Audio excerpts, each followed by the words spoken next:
Ole vain chu ka ti ngai lo deuh kan ti chin don tiang tuna hian thil danga wangin kan nu le ka fatin in han quarantine ina ka han om ani a ti chuan kom chak le ka khian an oma ka nu te ka pa te ina tuna hian khosame ka fatin en mai ro chu hei kanam ho vele thei trap to mai thaya mangai te len na zo thlir hian alang si lo tia la siam to in pona vak chu gel ke chun han thlir don ni lan lang mai theina chungin room chunga tang chun thlir la hei bangin min hlia vek chu wangin an lang thei lo sa hrim hrim ani kalo hot huai don han ti po khanin a hot tur chun mani zok tho ania chu wangin ka fa te ka ngai ve a tin kan nu hi chu a ngai tho mai la a that ve lang ani ta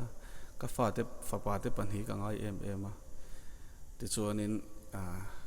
an pol ve devin life in chang ni le thunon che kan sa ve chin do na nge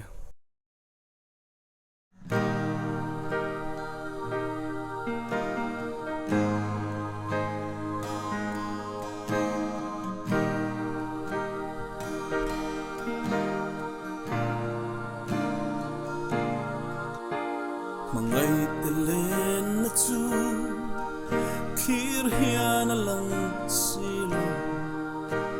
ma se eng tiang poin kan kar lam lama se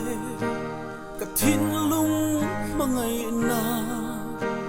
le ngai tua na te chuan an chunga khazarin a om pui reng chi mam pui kan say tu lai te khan dam chin mo o ka va hang ngai chi te lu le mam pui nang tak po kha ingai om chi na sin lung phang reng reng su o ka lo ho kwai do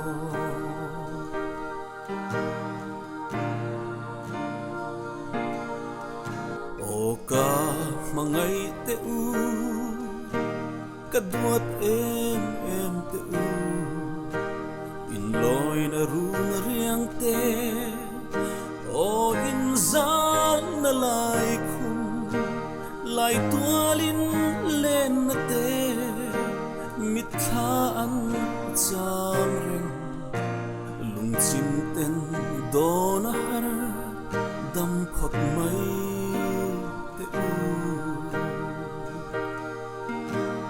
mam pui kan say tu lai te khan dam chin mo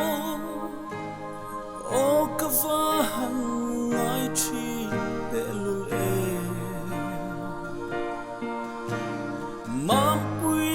nang tak po kha ingai om chi na sin